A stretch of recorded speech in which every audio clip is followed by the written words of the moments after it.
आज हम बात करते हैं सामान्य खेल चोटों के बारे में या सॉफ्ट टिश्यूज इंजरीज जिसको बोलते हैं, मुलायम अर्थात कोमल ऊतकों की चोटों के बारे में और खेलों में लगने वाली चोटों के बारे में। दोस्तों खेलों में चोटों के प्रकार, गंभीर चोटें जैसे स्प्रेन, लिगामेंट का थोड़ा या पूरा टूटना, मोच आने को स्प्रेन कहते हैं दोस्तों। और स्ट्रेन, मांसपेशियों में टेढ़न आना, मांसपेशियों का थोड़ा या पूरा टूटना, मांसपेशियों में खिंचाव आ जाना, इसको कहते हैं स्ट्रेन।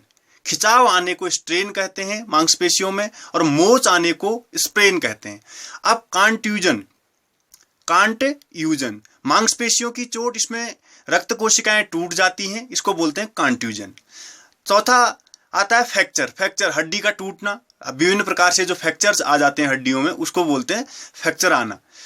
और ओवरयूज चोटें क्या हैं? ये अचानक लगने वाली चोटें हैं। ओवरयूज चोटें जैसे रगड़ लगना, त्वचा का छिलना, अचानक ओवरयूज जो चीजें होती है, रगड़ और त्वचा अचानक छिल जाती है, तो इस तरह की चोट को ओवरयूज चोट कहते हैं। और इसमें टेनिस एल्बो, एड़ी की चोट इत्यादि आती हैं। आम चोटों में जैसे स्प्रेन, मोच आना, मैंने आपको बताया कि लिगामेंटों में खिंचाव आ जाता है और लिगामेंट टूट जाते हैं। और इस तरह इसके कारण क्या होते हैं? इससे गिरने से और हड्डी और की जो जोड़ वाली जगह होती है वो हट जाती है, उसमें खिंचाव आ जाता है, स्ट्रेच आ जाता है, तो इसके कारण यह स्प्रेन आता है, मोच आ जाती है। उबड़ खाबड़ जगह में दौड़ने से और खुली बाजुओं से लैंड करने से, चढ़ाई करने से और लंबी समय तक ट्रेनिंग करने से, किसी ट्रेनिंग में हम हैं, लंबे समय तक अभ्यास कर रहे हैं, पर्याप्त मात्रा में आराम नहीं कर रहे हैं, तो इस स्थिति में हमें स्प्रेन हो जाता है, अर्थात मोच आ जाती है। दूसरा दोस्तों, स्प्रेन के बाद बात करें हम स्ट्रेन की। स्ट्रेन का मतलब है खिंचाव आना। दोस्तों खिंचाव किस स्थिति में आता है? पेशियों में ऐंठन और पेशियों में खिंचाव आना।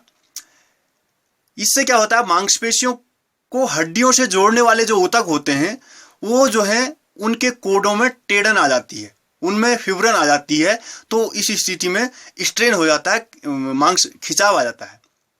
इसका कारण क्या होता है? गिरने से स्ट्रेन आ सकता है और मांसपेशियों में खिंचाव आने से आ सकता है, उबड़ खाबड़ जगहों में दौड़ने से आ सकता है, और लंबे समय तक पेशियों की गति को दोहराने से, लंबी समय तक एक्सरसाइज करने से भी स्ट्रेन हो सकता है। तो दोस्तों ये थी स्प्रेन और स्ट्रेन की बातें। दोस्तों स्प्रेन और स्ट्रेन जो है, जैसे स्प्रेन जो होता है वो बास्केटबॉल में, वॉलीबॉल में, सॉकर वाले गेम में, पांव और टांग टखने में स्प्रेन हो सकता है। और स्प्रेन का मतलब है इसमें मोच आ सकती है। और स्ट्रेन का मतलब soccer, football, hockey, boxing, wrestling इत्यादि चीजों में पीठ का स्ट्रेन हो सकता है। पीठ में जो है पीठ का स्ट्रेन होने का मतलब है कि खिंचाव आ सकता है पीठ में इन स्थितियों में। और रैकेट वाले गेम में, कोहनी और टेनिस में स्ट्रेन आ सकता है, जैसे रैकेट बैडमिंटन में आ सकता है। और बचाव के ढंग, इसके बचाव को रोजाना स्ट्रेचिंग करें, वार्म अप एक्सरसाइज करें, पर्याप्त मात्रा में वार्म अप एक्सरसाइज करें और विशिष्ट एक्सरसाइजें करें, और उसको फिट रहने के लिए कंफर्टेबल जूते पहने और संतुलित आहार लें और मांसपेशियों में काफी फ्लेक्सिबिलिटी उत्पन्न करें, तो इसका इलाज हो सकता है। दोस्तों तीसरी चीज आती है इलाज के लिए। स्प्रेन और स्ट्रेन के इलाज के लिए एक पद्धति है RIC पद्धति। दोस्तों RIC पद्धति क्या है? R मीन्स रेस्ट का मतलब आराम। तब तक आराम करें जब तक हम दर्द मुक्त न हो। RIC पद्धति को कम से कम 48 से 72 घंटे तक अपनाना चाहिए। R for rest, I for ice, C for दबाना, E फॉर उठाना। अब होता क्या है RIC में? फर्स्ट R मीन्स होता है आराम, रेस्ट। जब तक दर्द रहता हो तब तक आप रेस्ट करें। दूसरा आइस, बर्फ का इस्तेमाल करें 20 से 30 मिनट तक। जहां पर आपको स्प्रेन और स्ट्रेन आया है, जहां आपका खिंचाव आया है या मोच आई है, उसको 20 से 30 मिनट तक आइस से सिकाई करें। सी फिर से दबाना, उस जगह को दबाएं ताकि उसमें और मांसपेशी और फैलाव ना हो, चोट को में आराम मिले, उसको उस जगह को दबाना। 48 से 72 घंटों तक उसको बांध के रखें, दबा के रखें। ई फॉर उठाना, और उस जगह को अगर मांसपेशी इधर उधर खिसक गई है तो उसको ठीक करना, उठाना। ये है दोस्तों RIC पद्धति। तो अब हम बात करते हैं कांट्यूजन। कांट्यूजन क्या है? कांट्यूजन जो है मांसपेशियों की चोट है, इसमें रक्त कोशिकाएं टूट जाती हैं, इसको बोलते हैं कांट्यूजन।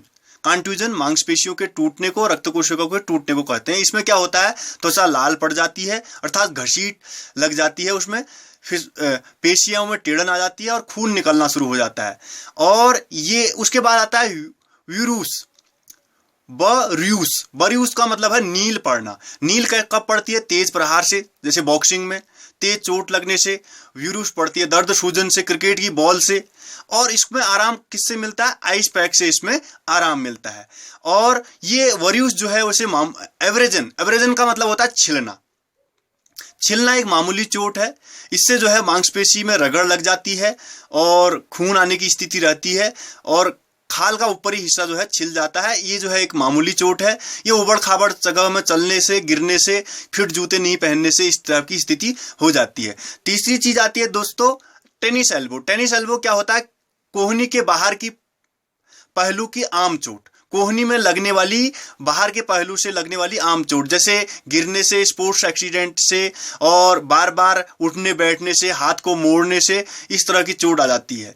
और दरवाजा खोलते समय, दरवाजा बंद करते समय झटका जो लग जाता है टेनिस एल्बो जैसा हो जाता है। और उपचार क्या है इसका? रेस्ट करें, बर्फ की सिकाई करें, स्ट्रेचिंग करें, पर्याप्त मात्रा में व्यायाम करें।